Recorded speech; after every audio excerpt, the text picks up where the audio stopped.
Assalamualaikum warahmatullahi wabarakatuh. Nama saya Ida Fitriana, NIM 2106311000123 kelas 3D. Di sini saya akan menjelaskan tentang OSI layer. OSI atau Open System Interconnection diciptakan oleh International Organization for Standardization atau ISO di Eropa tahun 1977.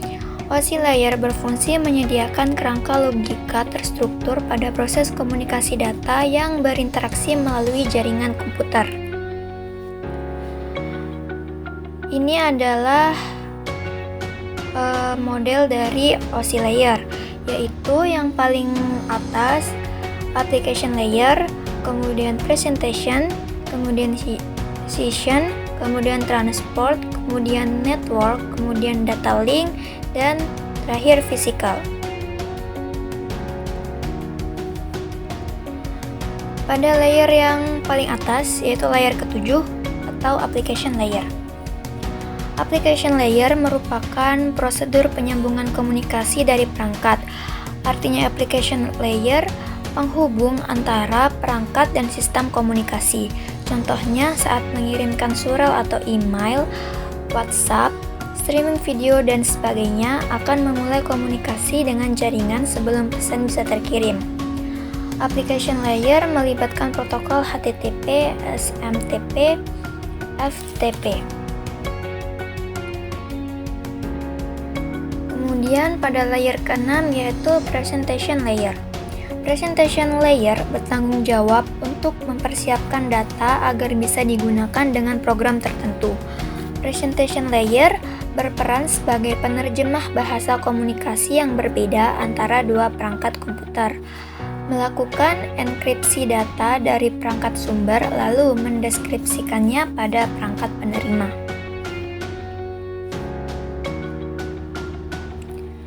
Lalu layer kelima yaitu session layer. Session bertanggung jawab untuk membuka jaringan dalam durasi waktu yang cukup agar pertukaran data berjalan dengan baik. Pada layer ini, proses apakah sebuah koneksi yang akan dibuat dibiarkan tetap berjalan atau dihentikan. Contohnya, ketika kita keluar dari sesi login ketika telah 10 menit lebih tidak melakukan aktivitas. Selanjutnya, layer keempat yaitu transport. Disinilah data yang akan dikirimkan dipecah menjadi bagian yang diberi penanda sesuai urutannya. Dan penanda itulah yang menjadi petunjuk apakah data tersebut diterima secara utuh atau harus dikirimkan ulang karena ada yang hilang atau rusak.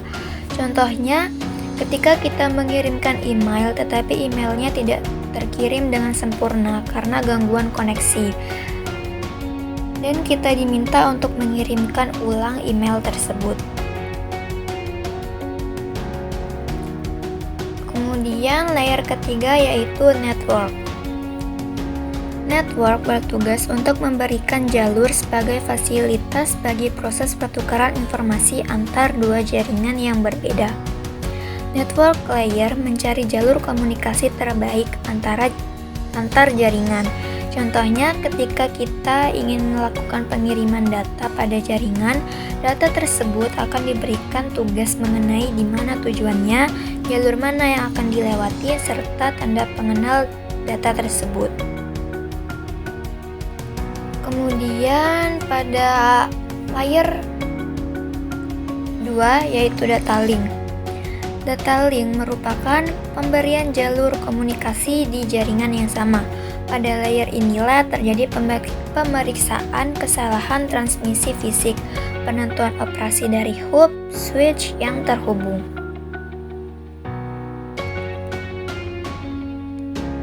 Yang terakhir ada physical layer. Physical layer, pada layer ini terjadinya pengiriman bit data digital dari pengirim ke tujuan melalui media tegangan listrik, inframerah, atau cahaya biasa. Contohnya, saat terjadinya pengiriman bit data dengan menggunakan kabel fiber optik.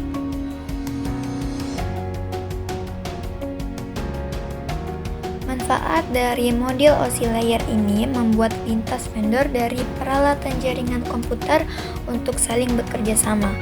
Karena sebelum ditemukannya layer OSI ini, sangat tidak bisa jika komputer merek IBM ingin berkomunikasi secara jaringan dengan komputer merek Apple.